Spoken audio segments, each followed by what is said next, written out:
Halo guys, balik lagi di channel Bang Onip, channel yang bahas alur komik. Di kesempatan kali ini saya akan melanjutkan video Against the God Part 21. Di part sebelumnya, Yunche menggunakan skill barunya bernama Dragon Soul Domain. Di sisi lain, para murid Burning Heaven merasa aneh dari skill Yunche. Iya, mereka akhirnya menyadari bahwa mereka telah berjalan ke neraka dengan sendiri. Yunche melepaskan Dragon Soul Domain, menghantam mereka yang ada di situ, sehingga mereka melebur tanpa kecuali. Banyak korban mati di tangan Yunche. Jucheng melihat itu semakin cemas. Ia berpikir ingin menghentikan Yunche dengan mengambil Lingxi di tangan Jucheng. Jucheng dan Juchen bertarung merebutkan Lingxi. Dengan sekali serang, Juchen kalah. Ia sudah berada di genggaman Jucheng. Di sisi lain, Lingxi tidak ingin memberikan masalah lagi kepada orang lain. Ia melompat menjatuhkan dirinya ke bawah.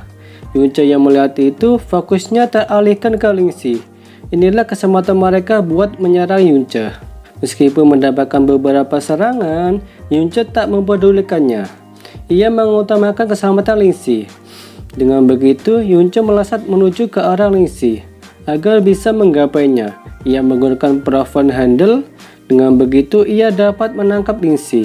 Saat Lingxi berada di genggaman Yunche, Ketua Burning Heaven mengisyaratkan untuk membentuk formasi Heavenly Fire Star Burning. Mereka mulai mengaktifkan formasi. Yunche berada di tengah formasi. Begitu bahagianya mereka melihat Yunche terperangkap di dalam formasi. Para klan Burning Heaven memastikan Yunche akan musnah. Namun, itu berbeda. Dengan begitu mudahnya, Yunche mengontrol formasi tersebut. Mereka dibuat ketakutan oleh Yunche. Lalu, Yunche melepaskan formasi di tangannya ke arah mereka. Tiba-tiba, ada dua orang muncul ke permukaan, menghentikan formasi tersebut. Di sini, Jasmine menyarankan untuk kabur sementara, karena kekuatan mereka dengan Yunche tak sebanding. Untungnya, Yunche mendengarkan nasihat Jasmine. Ia bergegas meninggalkan tempat tersebut. Diperlihatkan Yunche dan Lingxi yang sedang bersembunyi di gua. Kini ia menyembuhkan dirinya menggunakan Great Way of Buddha. Malam hari pun tiba. Tak butuh waktu lama, ia sudah pulih.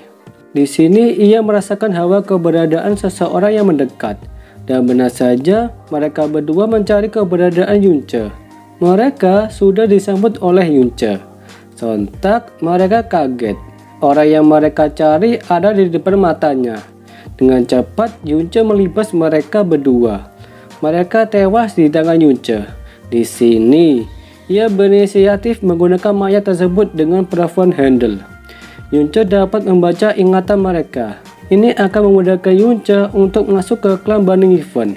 Dengan penyamarannya yang pernah dilakukan di Sekte Xiao, Xin berpindah ke tempat klan Burning Heaven. Di situ salah satu muridnya melaporkan ke Tetua 8. Dia sudah menemukan tempat persembunyian Yunche, dan ia memiliki rencana untuk memanfaatkan kakek Li agar Yunche datang dengan kata menyerah. Tetua tersebut menyetujui rencananya.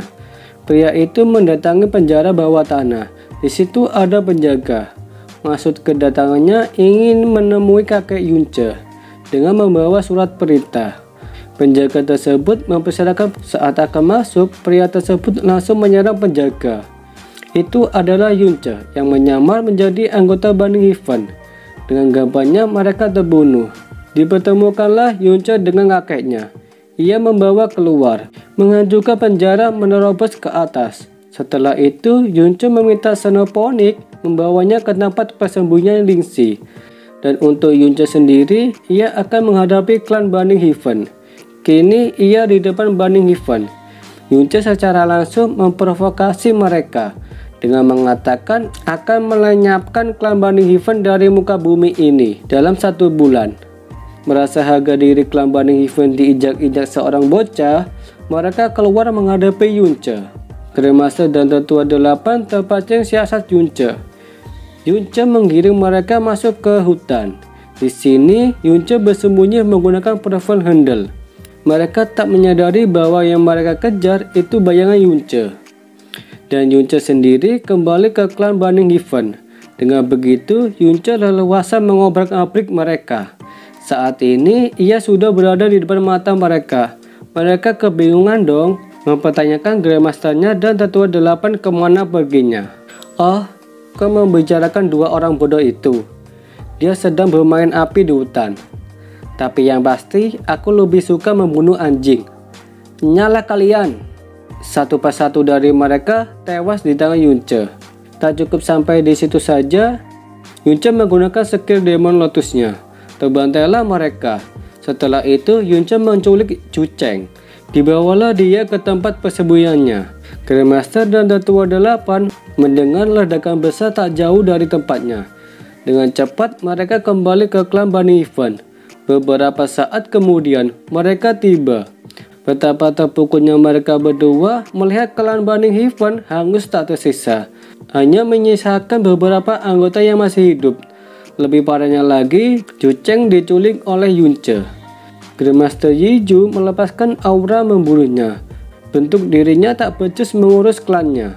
Keesokan harinya, di situ Linji sedang di perjalanan Blue Fair. Dia mengabari Yunce dengan batu komunikasinya. Linji sudah tahu apa yang dialami Yunce selama 2 hari ini, dan ia menawarkan bantuan kepadanya. Di waktu yang tepat, Yunce sedang membutuhkan bantuannya. Tak butuh waktu lama, Linji sudah sampai tempat persembunyian Yunce. Diperlihatkan Linji cukup senang karena Yunce berhasil menyelamatkan kedua anggota keluarganya. Di sini Yunce menitipkan 2 orang kepada Linji untuk dibawa ke ibu kota Bluewen. Di tengah-tengah pembicaraan mereka, Jucheng terbangun meminta tolong kepada Linji agar dibebaskan. Dengan embel-embel Heavenly Sword Villa dan Bunny Heaven selalu memiliki hubungan baik. Namun, Linji menolak, tak mau menyelamatkannya. Di situ, Linji mempunyai permintaan agar memberikan Fan Jucheng tetap hidup. Soalnya dia berjasa telah melindunginya semasa di klan Bunny Heaven. Saat akan pergi, Linji mengingatkan untuk berhati-hati kalau benar-benar ingin menghancurkan klan Bunny Heaven sepenuhnya. Linji berkata, kakekku telah lama bersahabat dengan Grandmaster Yiju, maka dari itu kakekku pasti akan bertindak. Setelah mengatakan seperti itu, Linji meninggalkan tempat tersebut bersama kedua anggota Yunce. Di hari selanjutnya, hari di mana kabar menggemparkan pun terjadi di klan Bunny Heaven. Mereka mendapati kabar berita tewasnya Jucheng digantung di atas gerbang kota Blue Fair. Mendengar itu, mereka bergegas menuju kota Blue Fair. Sesampainya di sana, Grandmaster Yiju saat akan mengambil jasad Jucheng, ternyata Yunce mencoba menghalangi. Mengetahui itu Yunce, Grandmaster Yiju marah besar. Dia mengeluarkan Bunny Heaven Flame. Yunce yang beratribut api, dia melupakan itu. Serangannya tak berdampak kepadanya. Alhasil dia diketahui Yunce. Grandmaster Yiju mengganti serangannya menggunakan domain. Dia berpikir Yunce akan terjebak di domainnya. Dan sekali lagi Yunce menghancurkan serangannya. Boom! Yiju mulai kehabisan kesabarannya. Pertarungan serius pun dimulai. Mereka berdua saling menyerang. Di tengah-tengah pertarungan mereka yang cukup sengit, ayah Jucheng ikut menyerang. Tanpa kesusahan, Yunce melumpuhkannya, memberikan luka cukup parah kepadanya. Melihat anggota keluarganya dilukai, Grandmaster Yiju amarahnya semakin menjadi-jadi. Dia menyerang Yunce dengan bertubi-tubi. Serang ke-1 ke-2 masih ia tahan. Serangan selanjutnya yang begitu banyaknya, semakin lama semakin kuat. Yunce terkena serangannya. Walaupun begitu, Yunce bisa membalas serangan darinya. Ia masih mengimbangi kekuatan Emperor Mistik. Ditambah lagi sekarang ini Tetua bergabung melawan Yunce. Yunce mengeluarkan Stargate Broken Shadow, membuat beberapa cloning untuk menghadapi lawannya. Mereka melawan cloning Yunce, dan sekarang mereka berhadapan dengan Yunce. Yang dirasakan oleh mereka masih kesusahan menghadapi Yunce, apalagi melukainya. Tak ada cara lain, Grandmaster Yiju dan Tetua menggabungkan kekuatan. Mereka berdua menggunakan kekuatan penuhnya, lalu dilancarkan ke arah Yunce. Tak mau kalah, Yunce mengeluarkan kekuatannya juga untuk menahannya.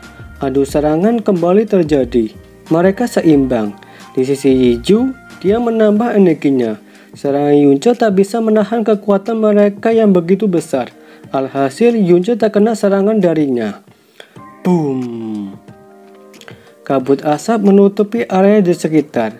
Setelah asap menghilang, diperlihatkan Yunce masih berdiri dengan baju compang-camping dikarenakan menerima serangan barusan. Itu membuatnya marah besar, diselimuti api yang membara di tubuhnya. Seakan-akan Yunce akan menerkam mereka. Saatnya gaya Yunce yang membrutal. Ia melancarkan serangannya, dikombinasikan dengan keterampilannya.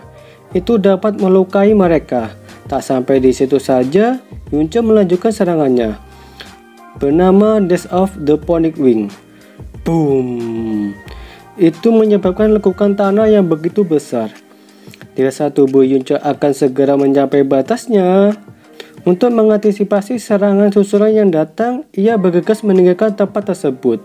Di sisi lain, klan Banu Heaven telah dikonfirmasi korban pertarungan barusan. Grandmaster Yiju terluka parah dan satu tetua tewas. Singkat cerita, hari selanjutnya di klan Banu Heaven. Di sini Grandmaster Yiju sudah diobati. Tubuhnya penuh balutan perban. Sekarang ini dia hanya bisa berdiam di atas kasur sepanjang waktu. Untuk mengantisipasi serangan susulan dari Yunce, klan Banu Heaven meminta bantuan. Mereka mengirimkan suara transmisi kepada Heavenly Sword Villa dan Sekte Siah untuk membantunya. Dan berakhir sudah video kali ini, kita tunggu aja video selanjutnya. Stay tune di channel Bang Onip, bye bye.